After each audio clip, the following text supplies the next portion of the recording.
guichet Bella Djelela. Bella Djeleka bi émission partagée bi sungalo blé babuya kama. Sabu sungalo nafla na di nafla me feli sokono. Ni ala mini neru islamia konna la sokono na mimi feli. Inshallah. Nafla me feli keleni ala kele. Nafla na di ka damne sungalo kele folo. Kata bia ba kele ta. Akili tan folo nafla na di me alfa amiru kunta fe. Inshallah. Bijuna mogo Bella Djeleka partager kalo yira khaira ka fo sungalo ishini bi sungalo shu folo akada kan mogo be jam fon fa Bella Djeleka partager am se an se oro imagine se ka se oro soro mogo mana kibara do soro ka nafla do sili ka sababu kebo asababu bo e ka partager la aka be baradi pasro ala oro la sababu me kalo bele bam na me sungalo kalo ala ka kalo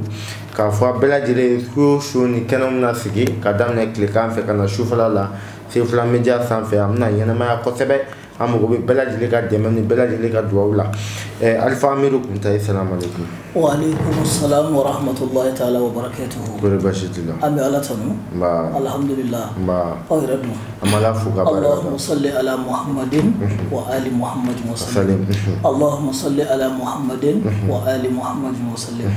Allahumma salli ala Muhammadin wa ali Muhammadin wa sallim alhamdulillahi rabbil alamin alaka shini fara anshi amina rabbi wolo shuni alaka nuga amina rabbi nani labeba ani yebaga be minu tay banay ko o desra banado ya desra ala ku kene o do so shun sumalola ami alame ba befo ami anyeba ba befo ikishini hina ne man baraka fulkan inshallah ajara akada yananga do émission konna la ire faida min kan kadi jamo mo ire na famille yananga do sungalo na flato ne ala sona sungalo musaka yi aya fuchu na amsaka bo kabun kosobe me ala kira ko sallallahu alaihi wasallam ko kalo imbina ni hinade ani barka hinay jumayi ala bi hinaka jono kosobe ko kubela akalula o jofana bi hinay nyona akalula o kuma ni ba fe sungalo musaka be ina sambe musaka fo tabla sangolo sungalo la ala kan dese shu yani kada iba fa Allahumma salli ala nabiyyi rahmati wa alihi wa sallam Allahumma salli ala nabiyyi rahmati wa alihi wa sallam iba wo bishi yake maduru ya wo bishi yake maduru iba ngani asiri iba fa ala kan ga hinne ni kishin ne maye ka jiri ya mun Muhammadu kan ala ka koso eni ka fami ka musaka an islamu be ala kan wa amina ni ke aka cha ala fe ka ta ina sun la fuka ta bla sawala iti da sai ta fuki ba ka tigodi ala kan be so amina rabbi inshallah ama fo Bella Djeleka ke ala kira Muhammadu Mustafa kama ashimi ummati madani inshallah zurumati zumakenati zu izi zul fajri uti hun kadam siriki Bella Djeleka ka kama to forare afora bega ke kira waroma kama inshallah fen sogoli bana bi connecter le bana sa ni ala sona Bella Djeleka partager inshallah ibe groupe mu sanfe ibe page mu sanfe Bella Djeleka bla kira kama sabu fayda na disisa ngalo konona la nafla meke ala bi yafa jurumu ma jugum na nafla meke ka ngere ala la jugum na fen sogoli bana bega ke kira kama sefu laite ala kira kishin na ma ba lagara la tanya na jami kama inshallah bega ko kama ka partager alhamdulillah kunta sungalo kle follow alfa milu kunta sungalo kle follow shu follow ne ala sona jonga ngam ni ke mim sigi sunu ala alhamdulillah rabbil alamin ni jaiza badi wo ko kado français ko promo femi be fangati se ka so femi be kan na fulo se ka so ala kan no ye e ka so o ni o promo badi parce que on ala kira mandom an shika dogo an jumu ka cha jurumu do be mo kilen ka ke ala dugu do wulo kama an bo shi ba ke make o tuma ne ala ka ya fate kishite parce que shiera ka dogo folo parce que ala kira mando la son chama me bi wulo fla so an chanda o kuma na o bi wulo fla kono kumbi ko kono ne ala ka hinete kishi chogote sayyidina ali ko te karramallahu wajahu ako man husiba oziba kona la jo fese ka ketola al nadra kuma kan da mama ani itaro ni segoro kibi mina da kibi la jaba so be wuli bale okuma mu ban kishi ka bo ala kan la jaba ma ala kan sallallahu alaihi wasallam okuma ala kan boni ala kan amina rabbi ni ala kira ka nafila belebele de ye a ye min di sunkalo yɛrɛ bonya kosɔn ni min sera k'a kɛ ala b'i kunnaja ala b'i don a diɲɛ kɔnɔ o ye hɛrɛ dan ye a ko sunkalo su fɔlɔ nafila an b'a fɔlɔ o la n'o ye bisu na ye ni ala sɔnna bisu na nafila an b'a jira bɛɛ la an b'a fɔ mɔgɔw ye an ka sunkalo an ka programme chargé de don Sefulahi k'a sɔrɔ sunkalo tɛ fiyewu ça fait tile bɛ bɔ su ko ɲinama ala ni ko ka ca programme chargé de don n'a sɔrɔ programme kun tɛ sunkalo nanen o bɛ 70 de fara kan i y'a faamu parce que sunkalo programme dama b'a danna ka fara mɔgɔw ka haju kan ko ka ca an bolo sunkalo la kojugu o kumana nafila in ka taa sunkalo su fɔlɔ la fo ka taa bila a su 10nan na an bɛna bɛn nafila di o kɔrɔ ye jumɛn ye kabi kuna sini kana bila kunu na kana bila sura la mɔgɔ min ne wele a ka ca dɛ mɔgɔ ma jateminɛ a ka ca bɛɛ bɛ kan wele k'a fɔ a fayida kunta sunkalo nafila ni kɛ kun ye mun ye k'a ta sunkalo tile 10 fɔlɔ nafila an bɛna bɛɛ di bɛɛ ka video suit bɛɛ lajɛlen ka video suit ka partager ala kira kama ni ala sɔnna su o su tile 10 fɔlɔ ka video suit ka don Sefulahi media kɔnɔ Alpha Hamidu Kunta ka video i ka suit ka nafila ninnu sɔrɔ a su fɔlɔ fo ka taa bila su 10nan na ni ala ye nɔgɔya ye ni a ka hinɛ ye ni ala ye sunkalo su 10nan filanan jira an na an bɛn'o fana nafila di a tile 10 laban fana ni ala y'o jira an na an bɛn'o fana nafila di o kuma ala ye bisu na min jira an na ala ka sini fara an si ka bisu na nafila an bɛn'o de di mɔgɔw ma o kuma na fadlu shahru ramadan ko sunkalo kalo a bonya a fusamandiya ko ana Anas ibn Malik radiyallahu anhu ko ni minana ka bɔ Anas ma Anas ibn Malik ko ala ka jɛn ka bɔ ana bɛɛ lajɛlen ma a ko kala nabi rasulullah sallallahu alaihi wasallam ko ala kira bakuti kishin ne baba ma a ko man salla laylatul ula min shahr ramadan ko sunkalo kalo su fɔlɔ ko ni mɔgɔ min ye nafila seli o la 10 rakatin jokota bil fatihatil kitab ni fatiha no alhamdulillahi rabbil alamin fo ka taa ba wa inna anzalnahu marratayn an inna anzalnahu arakan kilo fatiha shin kile inna anzalnahu fi lailatul qadri o shin fla kul ya ayyuhal kafirun shin fla mais a jokota na jogo fla bi salamu bla abi be joko tama salamu bila ko duru ala kan bɛ sababu ma o kuma ko ni mɔgɔ min nin kɛ ala kira ko sallallahu alaihi wasallam ko harama Allah jasadahu minan nar k'i sogo ala b'a haramuya ka bɔ tasuma ma ala de ko k'a b'a kɛ ala kira kosɔn kuma in bɔra ala kira dala ne de la o tuma ni kotigi k'a bɛ ko kɛ a banna mɔgɔ dɔ bɛ a bɛ se ka kɛmɛ 2 di mɔgɔ ma mais dɔ bɛ a bɛ se k'i wele ka miliyɔn 500 d'i ma ala hakili tɛ jigin a la k'a fɔ k'a ye wari di mɔgɔ ma o tuma ala min réseau dan ye ala kira de sallallahu alaihi wasallam ala ye nin kɛ anw ye ni turumabɔ in kɛ anw ye ni ala kira huruma ye o de kosɔn ko nabi ɲuman dɔw ni kira dɔw y'a laɲini ka jɛw ka kiriya kɔ k'olu b'a fɛ ka kɛ ala kira mando ye ka da ni fayida belebele ninnu kan ka da ala kira mandoya promo kan ala ye promo minnu k'a ye o kumana ala ka barika don a la ala k'a ɲɛ o ko n'i ye salamu bila i kan ka wurudi min kɛ o ye ya hayyu i b'o wurudi siɲɛ 100 o kumana n bɛ segin nafila in ka siɲɛ 1 ko sunkalo su fɔlɔ nafila a y'a partager an ɲɔgɔnna wɛrɛw bɛ se k'a sɔrɔ ni maa maa y'a kɛ e ka partage nɔ la i bɛ baraji sɔrɔ i bɛ groupe o groupe sanfɛ a ye nin video partager video bɛ se a y'a télécharger a y'a bila a kun a y'a partager mɔgɔ bɛ se k'a lamɛn nin sunkalo su 10 fɔlɔ ye a ye to k'a bila a ka statut kan k'a bila WhatsApp bɛɛ lajɛlen sanfɛ mɔgɔ bɛ se ka nafa sɔrɔ cogo min. Ala sɔnna ko sunkalo su fɔlɔ nafila ko joko tando joko fila k'i bɛ salamu bila i bɛ fatiha kala siɲɛ 1 fatiha kɔfɛ inna anzalnahu siɲɛ 2 kul ya ayyuhal kafiruna siɲɛ 2 o kumana n'i ye salamu bila ka tila k'i b'a fɔ ya hayyu siɲɛ 100 ko n'i y'o kɛ k'ale b'i farisogo haramuya ka bɔ tasuma ma ala k'an bɛ sababu ma nin ye su fɔlɔ nafila ye o kumana su filanan nafila n'o ye sunkalo su filanan nafila ye ala kira ko ten man salla laylatu saniyata min shahri ramadan 6 raka'atin بتسليمات يقرأ في كل ركعة بفاتحة الكتاب مرة وإنا أعطيناك الكوثر 5 مرات أكو كسمولو شو فلنا نافلا يه joko 6 de salamu bila ko 7 ajoko woro kilin wo kile ko ibi inna a'tayna kala kawsara kala sheduru opona ko ni o kala sheduru o ko arakan kilin arakan kilin kibe na atina kala kawsara kala sheduru fogata joko sababa no salamu bla ko sabai no joko wora abi be salamu bla ko sababa opona ko ni yo kedum ko akan kujugu ko ni salamu bla nafla sele ko fe kiba wudi ya qayyum ibo wudi shekeme ko ni yo ke la yaqumu min maqamihi aw qad ghafara Allah zunubahu ko isigoro ni nafla ke sigoro mina no yika nafla siliyore ke ti wuli ka boy fiyo ko fo ala ke jurumu yafa o kuma ko ala de ba yafa o kuma ala kan jurumu yafa ko ta bane de wa kataba Allahu lahu min ajr wa sawabi kaman hajja aw imra 1000 marratin akoko iti wuli ka bo sigoro la ko ala bi baraji min dima no yin nafa no promoy ala bi baraji min dima ko abi nafa mo mi hiji ko bakling o baraji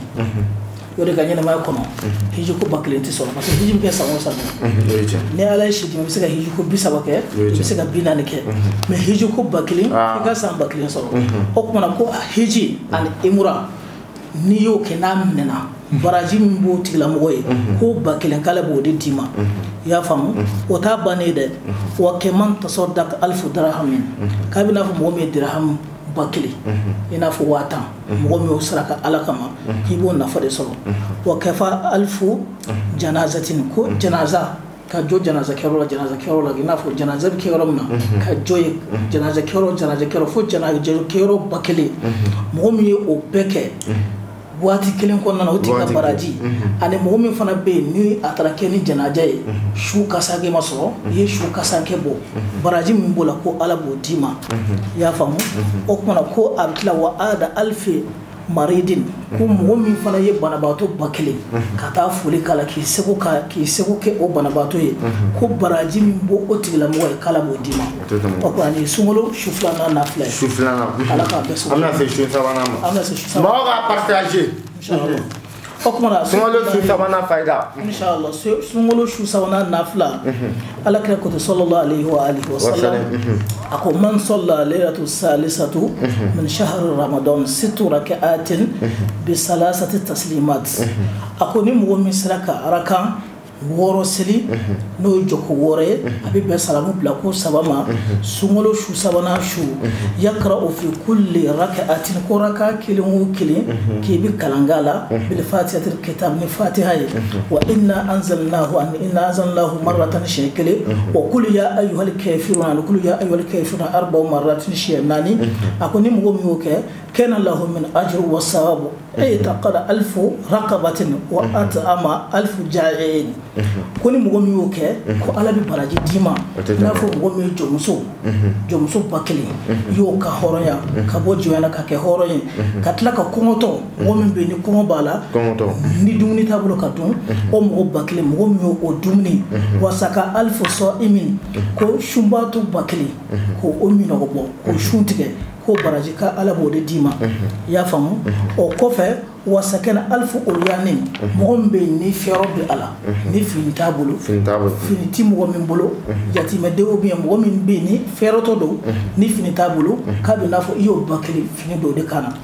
o ko na ni shumolo su sabana nafila ana baraji o ko na ko ni salamu bla ki wurdi mi ke ko ya rahimu shinya kena ala ka ambe so amina rabbi inshallah ni shu samana amna se shu nana na mo ga partager sabu mo mana ni soro isababu la ina baraji soro la amuna se ka aketa partager le to be jombolo inshallah ala kira ko sallallahu alaihi wa sallam akuman salla lailatul rabi'ata min shahr ramadan koni mo mi sungolo shunane na seli ni nafla ye arba rakatin nafla jokunani abi be salamu bla ko flama يقرأ في كل ركعة بفاتحة الكتاب ركعة كيلو كيلين كيلو فاتحة كلا شيء كيلو وقل يا أيها الكافرون قل يا أيها الكافرون شيء سبع أقول لا يقوم من مقامه حتى yaghfir Allahu zunuba kulliha ko iti wuli fiyo ka bo o nafila seli yoro ina fo ala ki junubu belajele jafa wa kataba Allahu lahu sawabu zahidi ko mom yuguna jena ka jeje masu ko ka jeje ko be ko ka tugu alala ko yeshi ala mo kulu ka baraje kala mo de dima o kuna kuni tlala gurdi na pew nafile na pew e kan zikru mi ke o ya wahabu shenke ala kan be sababu kuma video tuliya buluma no ma ro mi famu ko video la sigi o bala sigi o so ga famu o kuna na bora sumolo shunani nana sumolo shuduru na nafla amlo de ama ala kan be sababu kidawti ko no ala kira sallallahu alaihi wa sallam ne ala kira dalane akoman صلى ليلة الخامسة من شهر رمضان كوم غمي نيم غمي سلاك سمولو شدورنا كنافلة سلولا 8 ركعات ركع شيغين يقرأ في كل ركعة كيف كلنا كلنا بالفاتحة الكتاب الفاتحة وعلم نشرح الله يعني علم نشرح وكل هو الله كلا شيء سوا فاتحة كوفة علم نشرح شيء كلي كل هو الله شيء سوا وتمنى كوفة كبوين كوني سلام بلا كيف ورد يا صمد كوني ما مسلا كوكر كتب الله له براءتان كو على بي براجي بلبل فلا ديما كي باري فين بلبل فلا كابو فين بلبل فلا ما وكذا كلا بي براجي بلبل بفلا ديما او براجي نوم ودرجة أنو مكان كابو كسبة على دتسكا ماوتو وكذا كلا بي كشي على بيتو على بيتو إني فين بلبل بفلا تي أفلا براءة من النار ko ala yɛrɛ de bɛ don ni tasuma cɛ wa bara'atun minan nifaq ko ala bɛ don ni nafiga cɛ o b'a jira k'a fɔ ala yɛrɛ de bɛ don i n'o cɛ o ni ala don ni fɛn cɛ ka ban o ye ala yɛrɛ ka tanga ye maa si se k'i fili ala ka kanda kɔfɛ ala k'an bɛ sababu ma o t'a bannen dɛ wa kataba Allahu lahu ko ala yɛrɛ de bɛ sɛbɛnni k'i yɛrɛ mina ajiri wa sawabi kɛman hajja alfu hajjatin ko ala yɛrɛ de bɛ sɛbɛnni k'i ye baraji la ina fɔ mɔgɔ min hijira siɲɛ 1000 o kuma ala k'an bɛ sababu ma o kuma ni salamu bila ka bɔ nafilɛ na i bɛ zikru min kɛ ya somadu siɲɛ 100 ala k'an bɛ sababu ma inshallah o ye tile 4nan ye o ye tile 4nan ye san bɛna se tile 5nan ma an bɛna se tile 5nan ma ala k'an bɛ sababu ma ayi de ye tile 5nan de ye ne ye tile 5nan ye an bɛna se tile 6nan de ye an bɛna se 6nan ma su 6nan na maaw ka partager su tan fɔlɔ olu de bɛ ka taa an ye tile 5 fɔlɔ fɔ ala ka jɛ fɛn fɛn bɛna kɛ ala ka minɛ bɛɛ bolo ala ka jabi bɛɛ bolo n'an bɔra sunkalo su 5nan nafila la nafila min bɛ da o kan o ye sunkalo su 6nan nafila ye man sɔlla leilatu sadisatu min shahri ramadan ko ni mɔgɔ min ye nafila seli sunkalo su 6nan su situ raka'atin rakan 6 yaqra'u fi kulli raka'atin k'i bɛ kalanni kɛ rakan kelen na bil fatihatil kitab ni fatiha ye n'o ye alhamdu ye wa kul huwa allahu ahadun ani kul huwa allahu ahadun 10 marat ni siɲɛ 10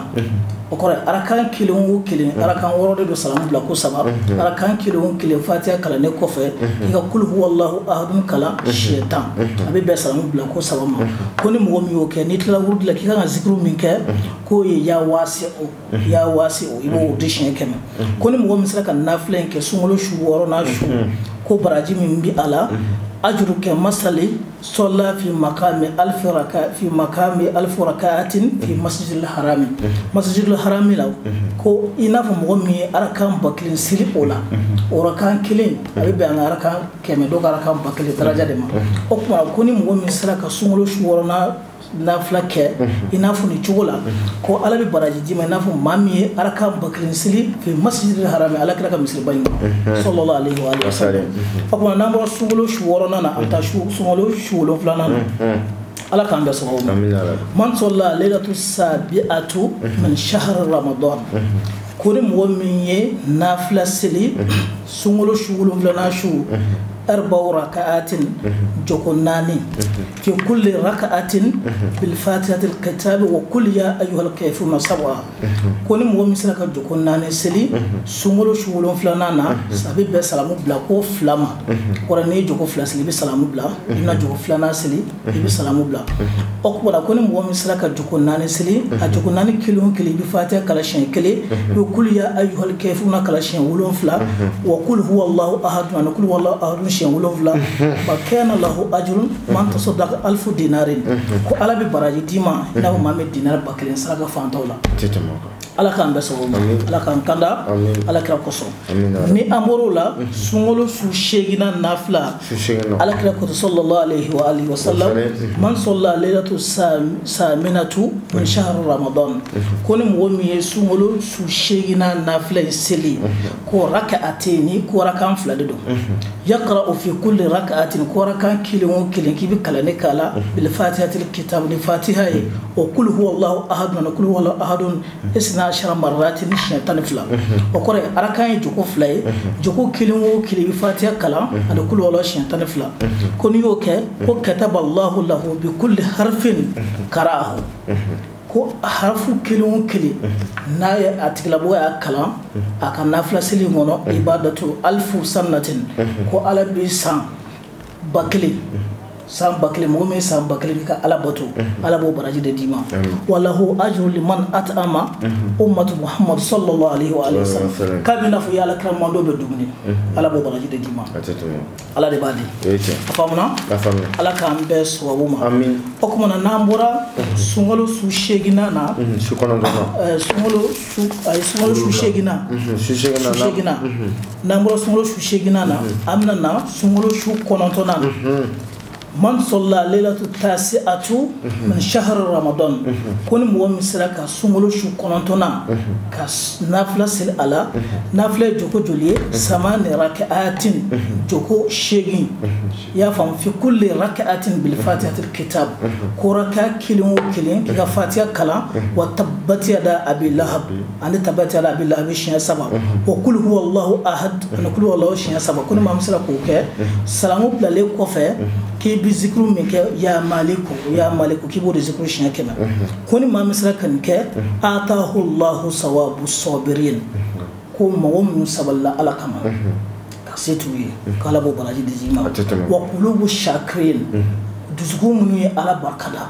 ko ala b'o baraji di ma wallahu min ajrika man qara'a alkitabullahi allazi anzala minas samaa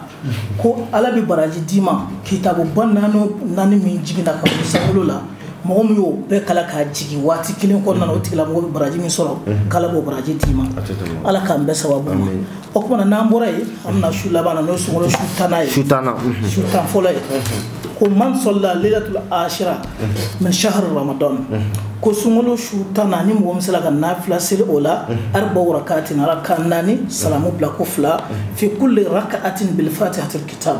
ko rakan kelen o kelen i b'o kɛ ni fatiha ye fɔlɔ wa kul huwallahu ahad salasa ani kul huwallahu ahadu 13 ani kul huwallahu ahadu siɲɛ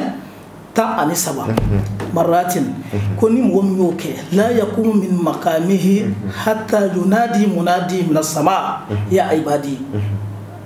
kad ghafartu laka shirugɛ misigi ako man salla laylatul ashirata min shahr ramadan ko ni mɔgɔ min sunkalo su 10nan ni mɔgɔ min nafila seli o kɔnɔ arba'u raka'atin joko 4 salamu bila ko 2 fi kulli raka'atin ko raka kilo kelen bil fatihatil kitab ni fatiha ye ya famu o tɛmɛnen kɔfɛ kul huwallahu ahad ani kul huwallahu ahad siɲɛ 17 ko ni mɔgɔ o mɔgɔ sera ka nin kɛ ko la yaqumu min maqamihi k'i ti wuli ka bɔ i sigiyɔrɔ in na hatta yunadi munadi ko fo wele da b'a ka wele da ka bɔ sankolo la o ye jɔnni o ye ala ye ala bɛ kumakan yamaru a ka kuma i fɛ a ko ya ibadi ya ne ka jɔnkɛ kad ghafartu laka ne yafara i ma zanubuka i ka jurumu la ma taqaddama ma ta'akhara ne ala bɛ corriger i tɛna foyi kɛ min bɛ ala tɔɔrɔ tuguni o kumana ala k'an kunna ja ala ka sababu ɲuman k'an ye o kumana nin ye sunkalo su fɔlɔ ye ka taa bila su 10nan na o kumana weleli la k'a fɔ k'i b'an wele k'an ɲini ka nafila la tiɲɛ yɛrɛ la a tan t'a bolo a ye waati ba de bila ka ko caman de to yen caman de to yen kana ni foya ko caman koy an bora ka mɔgɔ caman de to yen mɔgɔ minnu mɔgɔ b'u ka ciw la an ye sira ɲini u fɛ k'a fɔ k'an bɛna sunkalo nafila sunkalo su tan fɔlɔ nafila di o kumana an bɛ min fɔ mɔgɔw ye u ka to ka Soifulayi ka video suit Alifa Hamidu ka sunkalo nafila o kumana n'i y'a suit n'i ma yɔrɔ min faamu video lasigi ni video lasigi i b'a faamu donc n'i y'an wele a ta t'an bolo tiɲɛ yɛrɛ la nin ye an seko ye sunkalo bonya kama Alakira bonya kama k'a di silamɛ bɛɛ ma Ala k'an bɛɛ sababu Ala ka laɲini sabati Ala ka barika don a la ni min y'a kɛ a ka dugawu kɛ kalanden ye inshallah a diyara n ye Alifa Amidu Kunta y'a fɔ cogo min na ka daminɛ sunkalo tile fɔlɔ tile fila tile saba tile naani fo ka taa bila tile 10 la a bɛɛ lajɛlen nafila dira sisan mɔgɔ ka u abonné an ka page kan ni i ma min faamu i b'a lasegin i bɛ to ka a lamɛn ka to ka to i k'a faamu page in lien bɛɛ lajɛlen ka partager groupe sanfɛ i ɲɔgɔnna wɛrɛw bɛ se k'a lamɛn cogo min na ka se ka Ala bato WhatsApp sanfɛ Instagram i mana kɛ sira o sira kan bɛɛ lajɛlen ka lien ta ka partager yɔrɔ ni ɲɔgɔn cɛ mɔgɔ wɛrɛw bɛ se ka ta ka baara kɛ n'a ye cogo min na Alifa Amidu Kunta tuma dɔ waati koronna ka ban mais nga laban ye fɛn min ye sunkalo mana jɔ wagati o wagati a bɛ labɛn belebelebaw bɛɛ kɛ ka se ka nɔgɔya da ka hadamadenw min ka nafolo baaraw ye ka tila ka nɔgɔya kɛ u ye cogo min na sunkalo nafolo baara a bɛ bolo minɛ ka nin wagati alhamdulillah suratul masadi kɔni nafolo ko baara o mɔgɔ dafara an y'o jɔ an y'o jɔ parce que ale baara ka ca kojugu Soifulayi dafara kelen a dafara ko dɔ yɛlɛ kan mais min yɛlɛ kan tiɲɛ yɛrɛ la a ma se k'o ta parce que a ma nɔgɔ quoi parce que a tɛ se ka ban fiyewu ka kɛ ni tile 20 kɔnɔna ye o kuma nafolo ko baara wɛrɛ bɛ yen o ye kuranɛ waasiw ye n'Ala sɔnna sini ni an ɲuman sera yan an bɛna fɔ mɔgɔ ye n'i yɛrɛ bɛ se k'a k'i yɛrɛ a k'i yɛrɛ mais n'i ko ko ne k'a kɛ i n'a n ka sɛgɛn sara di yan o kumana suratul masadi nafolo ko baara an ye mɔgɔ hakɛya min t'a la ni Ala ka jɛ ye a dafara alhamdulillah o kumana sisan nafolo ko baara wɛrɛ bɛ yen mais o baara tɛ suratul masadi baara bɔ o kumana an b'o kɛ mɔgɔ ye 25 fo ka taa sunkalo ban i y'a faamu o ye waasiw minnu bɛ kuranɛ kɔnɔ minnu bɛ adamaden yɛrɛ wasa diɲɛ nafolo ko la o ye fɔlɔ ye filanan lajɛli bolo ma n'o ye dolo lajɛli mɔgɔ min b'a fɛ k'a sigiyɔrɔ dɔn mɔgɔ min b'a fɛ k'a dɔn nin ko in de ka di ne la ko in de ma di ne la mɔgɔ min b'a fɛ k'a dɔn ne kan ka taa ni taabolo jumɛn ne kan ka sigi dugu jumɛn na ni ne bɛ hɛrɛ sɔrɔ i y'a faamu ne kan ka tɛmɛ sira jumɛn de fɛ mun b'a to ne ma se ka fɛn sɔrɔ mun b'a to ne ma se ka taa ɲɛ o kumana k'i yɛrɛ ka ko kisɛ dɔn dolo lajɛli de b'a kɛ o kumana ni mɔgɔ minnu b'a fɛ ka dolo ka lajɛ u b'u tɔgɔ di ani u bamuso tɔgɔ n ka WhatsApp numéro la o kumana ni y'u tɔgɔ di u kana décourager waati bɛɛ u ka tɔgɔ vocal bila parce que ni e ye vocal ci sisan dans 10 minutes maa caman de bɛ fɔ e kɔ n'e ko karamɔgɔ man ka vocal lamɛn ko i tɛ se ka dɔ wɛrɛ ci dɔrɔn an t'a ye o kumana toujours ni ye vocal ci n'a ye temps dɔɔni kɛ n'a ma lamɛn ko ka vocal wɛrɛ ci ni appel yɛrɛ ka nɔgɔn mais i bɛ appel kɛ karamɔgɔ ne tun ye vocal ci a ma lamɛn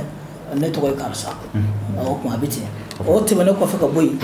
juma o juma dugawu kala bɛ kuntalakaw fɛ yen mais sunkalo la an y'a bila lansara kɔfɛ la parce que mɔgɔw bɛ sɛgɛn tile ka farin Ala k'an bɛɛ sababu ma ni lansara seli la dɔrɔn bɛɛ ka ɲɔgɔn sɔrɔ kuntalakaw fɛ yen juma dugawu kala bɛ yen dugawu kala in ŋaniya fila tɛ a la an bɛ dugawu kɛ jamana ye ka dugawu kɛ an yɛrɛkun ye wala ko yɛrɛkun sɔrɔ ma dɔgɔ sɔrɔ la o tɛmɛnen kɔfɛ ka bɔ yen mɔgɔ minnu bɛ yen n'u b'a fɛ ka sun lafiya la siro jifa de bɛ yen ne yɛrɛ bɛ tile k'a min non n bɛna dɔ d'i ma Soifulayi n'a ka kan n b'a d'i ma inshallah ale sunkalo la ni yanni i ka suguri dun i bɛ verre wuti ɲɛ kelen min ni sun tigɛra i bɛ verre wuti ɲɛ kelen min su kɔnɔna na yanni ka da i bɛ verre wuti ɲɛ kelen min nin ye sunkalo min cogoya ye a traitement ye 3,000 ye mais ne y'a kɛ 2,250 ye ka dɔɔni bɔ a la mɔgɔw ye o tɛmɛnen kɔfɛ ka bɔ yen safunɛ fadi n'i y'a ta ni min ye a b'o de dilan a bɛ ko i n'a fɔ safunɛ tɔw bɛ ko cogo min na mais ani safunɛ tɔw tɛ kelen ye parce que fɛn caman bɛ a la min tɛ safunɛ tɔw la o kumana n'i y'a ta Ala bɛ manja d'i ma Ala bɛ ka siriw tigɛ i garisɛgɛ bɛ boli o tɛmɛnen kɔfɛ ka bɔ yen an bɛ lamɛnbaa de jɛbaga bɛɛ fo k'an b'u fo kosɛbɛ kosɛbɛ an b'u barika da an bɛ sɛgɛn o sɛgɛn la Soifulayi an bɛ k'a kɛ mɔgɔw de ye n'o tɛ maa kelen kɔni kɔni doni ka dɔgɔ mais n'i kɛra jamatigi ko ka ca i ma façon bɛɛ on an bɛ bɛɛ fo ka bɛɛ waleɲuman dɔn ala ye sunkalo su jirana cogo min na ala ka seli su jirana ten ala ka sunkalo timako ɲuman di an ma an ka mɔgɔ minnu fatura ala k'u ka hinɛ ala k'a jidi an yɛrɛ bɛ taa don min na a k'a sɔrɔ ala yafalen don an ma ala kira kuruma kosɔn sɔli ala nabi mustafa wa alayhi a diyara n kunta ne alifa amiru kunta an b'i fo kosɛbɛ nafolobaraw ka compte 25 suratu masadi o t'a jɔra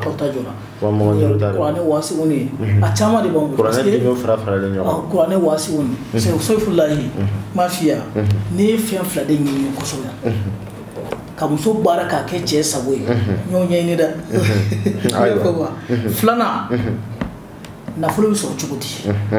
ala t'o kɔnɔna na sefulahi ne y'a ɲɛɲini kosɛbɛ nka wari min taara la a ka can dɛ a tɛ tɛmɛ o kan n y'a ɲɛɲini kosɛbɛ wa ka se ka adamaden min jigila tigɛra a yɛrɛ jigila tigɛra pewu k'a tɛ fɛn sɔrɔ ou bien dɔ kun ye nafolo sɔrɔ a ka nafolo banna pewu nafolotigi kɔrɔ k'a wuli a dalu bɛ yen ni ala ka jɛ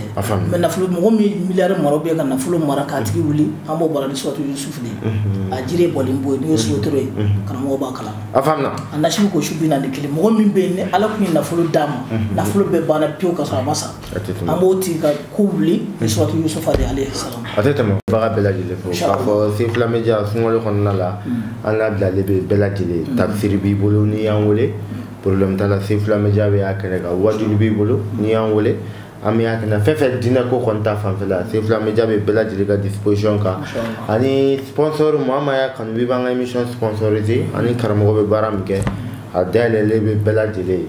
téléphone numéro bɛ Sefula Media numéro i bɛ se k'o yɛrɛ wele n'i ye wele i n'an bɛɛ bɛ se ka ɲɔgɔn sɔrɔ min ye 00223 70 57 57 85 00223 70 57 57 85 et Sefula Media numéro n'i y'o wele hali ni mɔgɔ min ne ka numéro la o numéro bɛ d'i ma yen an b'a fɔ assalamu alaikum warahmatullahi taala wa barakatuhu a k'an bɛɛ diɲɛ waati